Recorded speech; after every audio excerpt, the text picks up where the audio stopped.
Noida airport और film city के बाद ग्रेटर नोएडा में एक और बड़ा प्लान तैयार किया गया है। जेवर एयरपोर्ट के पास कोरिया और जापान जैसे देशों का आनंद ले सकेंगे।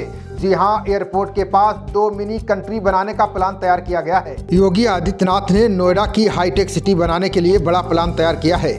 नोएडा इंटरनेशनल एयरपोर्ट के पास जापानी और कोरियाई सिटी बसाना पूरी तरह से तय हो गया है। जापान और कोरिया में निवेश के लिए गए यूपी के मंत्री और अफसरों के साथ उद्यमियों ने पूंजी निवेश की इच्छा जताई है। निवेश को लेकर दोनों देशों के सकारात्मक रुख को देखते हुए ये कदम उठाया जा रहा है। जापानी और कोरियन कंपनियां चाहती हैं कि उन्हें जेवर एयरपोर्ट के पास जमीन मिले जहां वे अपनी छोटी बड़ी परियोजनाएं लगा सकें, जिसके लिए ईडा 365 हेक्टेयर कोरियन के लिए और 395 हेक्टेयर जापानी सिटी के लिए भूमि अधिग्रहित करने की तैयारी कर रहा है। प्राधिकरण के मुख्य कार्यपालक अधिकारी डॉक्टर अरुणवीर सिंह ने हमारे संवाददाता कैलाश चंद को इस प्लान की पूरी जानकारी दी है। उन्होंने बताया कि एयरपोर्ट के पास सेक्टर 4A में कोरियन और सेक्टर 5A में जापानी सिटी को विकसित करने का प्रस्ताव रखा गया है। पहले इन दोनों शहरों को सेक्टर 10 और 32 में बसाने की तैयारी थी, लेकिन इनके लिए अब सेक्टर 4A और 5A की जमीन को चिन्हित किया गया है। इस क्षेत्र में निवेश के तौर पर इलेक्ट्रॉनिक्स कंपनियां आएंगी, जैसे semiconductor, AI, green hydrogen energy और सोलर एनर्जी सहित ऑटोमोबाइल सेक्टर में भी निवेश होगा। डॉक्टर अरुणवीर सिंह ने बताया कि जापानी प्रतिनिधि मंडल ने हाल ही में मुख्यमंत्री योगी आदित्यनाथ और यमुना प्राधिकरण के अधिकारियों से मुलाकात की थी। इस दौरान निवेश प्रस्तावों के साथ प्रस्तावित सिटी पर चर्चा की, जिसके बाद प्राधिकरण क्षेत्र में इनके प्रतिनिधि मंडल को जमीन दिखाई गई थी।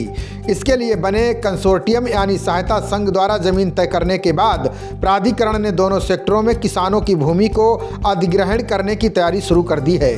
जापान और कोरिया यमुना प्राधिकरण में 2.5 लाख करोड़ रुपए का निवेश करेंगे। जमीन अधिग्रहण करने के लिए योगी सरकार 50% यानी 1272 करोड़ रुपए देगी।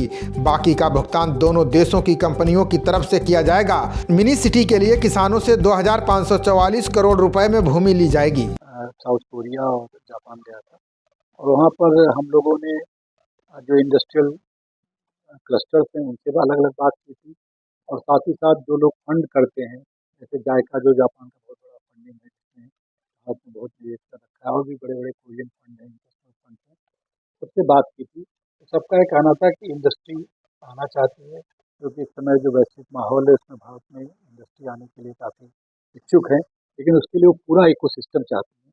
जब हम सब इकोसिस्टम कहते हैं तो उसका मतलब होता है कि उनकी इंडस्ट्री भी लगे, उनका रेजिडेंस भी हो, उनका खाने का भी, उनके फूड हो, उनका कुजिन हो, उनके एंटरटेनमेंट हो, उनका हॉस्पिटल हो, और उनकी भाषा में पढ़ाए जाने वाले स्कूल। तो ये बात उसमें उठाई गई थी। तो हम लोगों ने कहा था कि आप लोग इंटीग्रेटेड एक अपना प्रस्तुतिकरण करिए, अपना एक प्रोजेक्ट दीजिए। तो दोनों देशों से वो प्रस्तुतिकरण आ गया। जापान एम्बेसी से तो अलग से पहले से बात चल रही थी, लेकिन हमारे साथ जो एमओयू हुए थे उनके चीज़ें हमारे पास आ गई हैं। उसके आधार पर हम लोगों ने आकलन किया कि एक एक सेक्टर हम पूरा जापानीज़ और कोरियन इंडस्ट्री से लगा सकते हैं। जापान भी बहुत रिच है इंडस्ट्री में, कोरिया भी बहुत रिच है।